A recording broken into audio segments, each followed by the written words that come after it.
TFA fam, welcome in. Let's go ahead and get into some of our RB rankings for week 12. And they are as follows: Christian McCaffrey, Alvin Kamara, Jonathan Taylor, Josh Jacobs, Austin Eckler, Jameer Gibbs, DeAndre Swift, Travis Etienne, Tony Pollard, David Montgomery, Saquon Barkley, and Bijan Robinson. Let's discuss some of these RB1s this week and their matchups. We have Alvin Kamara versus Atlanta. Kamara's been one of the best backs in the league, averaging 18.9 fantasy points per game, which is fifth most among all running backs over the last 4 games. He hasn't been all that efficient, though, with those touches, as he's averaging at 3.07 yards per carry, which ranks 33rd among 41 qualifying running backs over the last 4 games. He also ranks 37th in missed tackles forced per attempt and 38th in yards after contact per attempt. Kamara's value has really come through the air, as he's been averaging more receiving yards per game than he is rushing yards per game. His 21% target share is not hard to believe that that's first among all running backs, and he does get a good matchup, especially as of late. The Falcons have really struggled over the last 4 games, allowing the sixth most rushing yards, the seventh lowest stuff rate, and the third most yards after contact per attempt. So this is a very good matchup for Kamara this week. Let's move over to Travis Etienne, who we're starting to see a little bit of a drop off in terms of touches. Etienne's workload has dropped down to 65% over the last 2 weeks. While that's still very good, it is a bit of a blow considering where he was at. We have seen Dearness Johnson jump up over the last 2 games and play 25% of the snaps. This could be just the Jaguars scaling back his touches to keep him fresh down the stretch, but Etienne hasn't surpassed 10 PPR points since week 8. Over his last 4 games, he's averaging 13.2 PPR points per game, which is RB 17.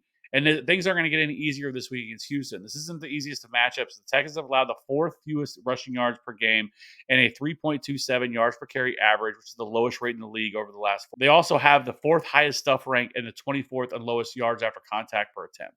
So that being said, this isn't the best matchup here for Travis Etienne, but in a game that should be a shootout, there should be some opportunities here for him to score and find the end zone. So I do still think Travis Etienne is a middle of the road RB1 this week. Let's move over and talk about Tony Pollard. Yeah, he finally had a usable week, boys and girls. After 3 straight weeks of failing to score even 10 PPR points, Pollard put up 18 points against the Panthers. He finishes the RB11 on the week. He rushed 12 times for 61 yards and saw 5 targets, which he turned into 19 yards and a touchdown. Commanders have struggled against opposing running backs, allowing 4.37 yards per carry, which is the 12th highest rate in the league. They have also allowed the 9th highest yards after contact per attempt. We will see if Pollard can string together some solid performances with this matchup and another solid matchup next week against the Seahawks. So Tony Pollard, hopefully he's back on the right track. Let's move over and talk about the Lions running backs.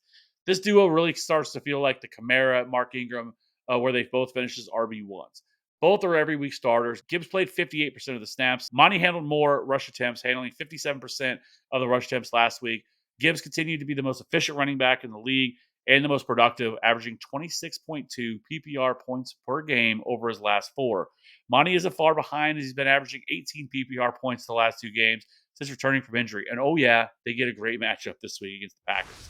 Packers defense has allowed the 12th most rushing yards per game, and they've also allowed the 13th highest explosive run rate and 22nd in yards after contact per attempt. You can fire both these dudes up as RB1s this week. Really love this spot for them. All right, let's move over to the RB2s, and they are as follows: Isaiah Pacheco, Rachaad White, Breece Hall, Javonte Williams, Raheem Mostert, Derrick Henry, Jalen Warren, Ramondre Stevenson, Najee Harris, Joe Mixon, Zach Charbonnet, and Jerome Ford. Let's go ahead and discuss a few of these RB2s, starting off with Isaiah Pacheco. Pacheco continues to dominate the backfield and carries and remains a top 15 in opportunity share on the season. His 4.00 yards after contact per attempt ranks 10th most among all running backs. He's also shown the ability to be a solid pass catcher with a 1.52 yards per route run, which ranks 13th among all running backs. Although his 8.9% target share leaves something to be desired, his 12.9 fantasy points per game on the season is largely due because he hasn't scored a touchdown since week 7. I think that changes in week 12 against the Raiders, who have really struggled to stop opposing running backs. They have allowed the 7th most rushing yards per game and the 6th highest yards per carry. They have also allowed the 10th highest explosive run rate, as well as the 17th in stuff rank, and they have also allowed the 12th lowest yards after contact per attempt. This is a great matchup for Isaiah Pacheco. I think he finds the end zone this week. I think he's a borderline RB1 this week. All right, let's keep it moving, and let's move over to Rachaad White. He gets a great matchup this week against Indy. White has been on an absolute heater the last 4 games, averaging 19.5 PPR points per game. He's also handling an elite bell cow workload as he continues to see 80% of the snaps with 60% of the rush attempts. He hasn't been all that great on the ground, as he ranks 49th in yards after contact per attempt, 58th in missed tackles forced per attempt. Where he has succeeded, though, is through the air, as he has the most receiving yards over the last 4 games and he ranks 8th in yards per route run as well.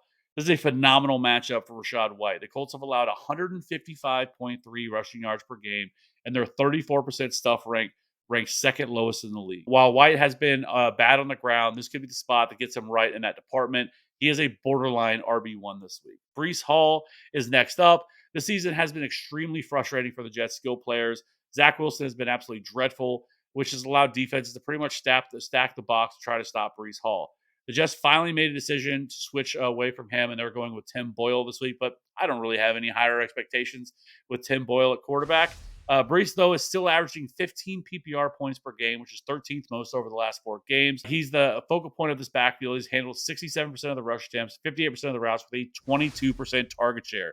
Miami, though, isn't a good matchup. The 68.5 rushing yards per game is the lowest rate in the league over the last 4 weeks. They also rank 20th in yards after contact per attempt and the lowest missed tackles force rate per attempt. This is why I'm lower on Brees than consensus. He's going to have to get there through really probably some dump offs in the passing game and PPR formats. I don't have high expectations they're going to be able to score against Miami. So that being said, I think he's a middle of the road RB2 this week.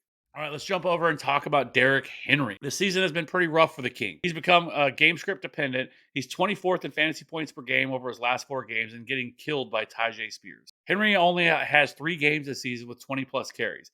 He ranks 23rd in yards after contact per attempt and 54th in missed tackles forced per attempt. We've also started to see a decline in the stranglehold he had over the rush attempts as well. While he was hovering around 70%, we have seen that start to drop as he's only handled 54% of the rush attempts over his last 2 games. We might be seeing the decline of Derrick Henry right in front of our eyes, but it could also just be simply the fact how bad they've been as an offense. It's almost dreadful the fact that he only has 18 red zone touches all year. He only has 4 touchdowns, which is really killing his upside right now. And on most weeks, we would say the Carolina Panthers are a good matchup. But that's things have really changed. And this is why we try to zoom in on some of these situations and not just go by season long numbers. Because for the most part this year, the Panthers have struggled against the run.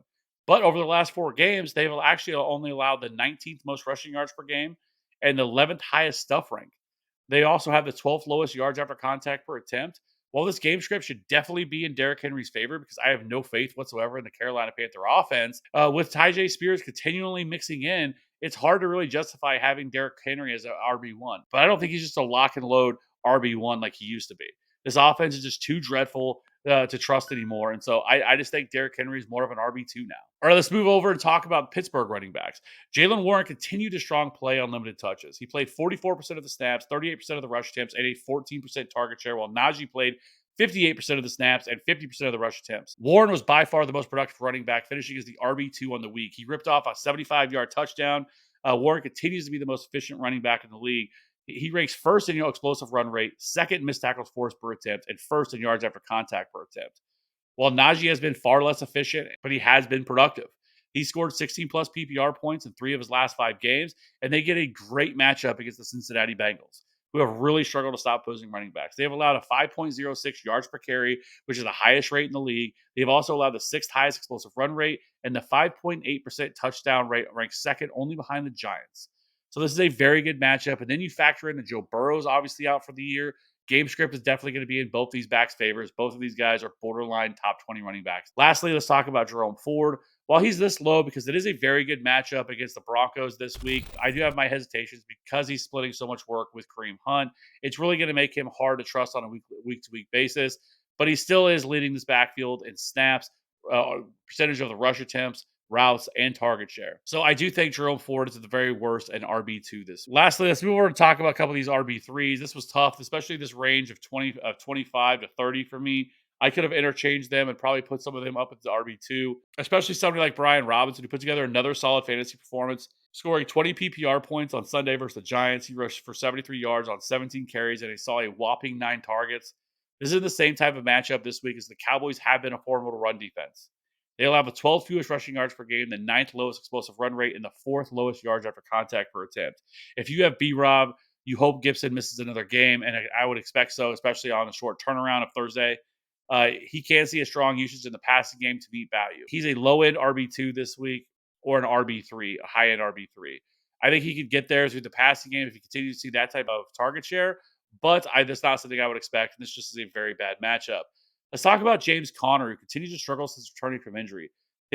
he's seeing a decent workload, handling 65% of the snaps and 60% of the rush attempts. The issue is the lack of targets. He just is not being utilized in the passing game at all. So if he doesn't get goal line work and he doesn't score a touchdown, he's going to be completely touchdown dependent moving forward. Kyron Williams is available to return this week. They expect him to return. I just want to limit my expectations. He is coming off a knee injury. I don't know if they're going to go out there and put him back out there and being this 80% of the snap type guy. I think you might see him hover around 50, 60%, which might still be good enough for him to get there in this matchup against the Cardinals. But I'm just going to temper expectations. I want to see how everything's going to play out, how they're going to utilize him before I just stuff him back in my lineups. And then just a few other situations here. Devin Singletary, this is a bad matchup for him, despite really being good the last couple of weeks. I do think Damian Pierce does return this week, but just not a great matchup against the Jaguars, who have been a complete pass funnel this year. Also, Ty Chandler. Now, listen, Ty Chandler, I think, looks like the best running back the Vikings have. I don't think Alexander Madison should be that guy anymore, but this is not a great matchup against Chicago. Chicago's been very good against the run, and I do still expect Alexander Madison's going to mix in and still take touches, and he's probably still going to lead this backfield. But with these guys pretty much cannibalizing each other, I'm just not as high. I think both of them are fine RB3s this week. AJ Dillon is looks like he should be the workhorse again. With Aaron Jones likely set to miss time, especially on a short turnaround. But this is a really bad matchup against the Detroit Lions. So not one I'm all that excited about for him. So, lastly, I think you can look at Khalil Herbert, especially with Deonta Foreman going down, but also not a very good matchup. I'm not ready to put him any higher than this. I think this is where he belongs. And then Chuba Hubbard barely gets here as an RB3. Miles Sanders is back and splitting touches again. So I'm also just not that excited to play Chuba Hubbard. I would much rather play a wide receiver in my flex, something like that. Hopefully he's not someone you have to start as an RB2, especially with no bye weeks this week. So that being said, I appreciate everybody checking out the video. Let me know in the comment section below what you think I got right, maybe what I got wrong. If you have any start sit questions, we'll answer them all. We'll see you on the next one. Bye.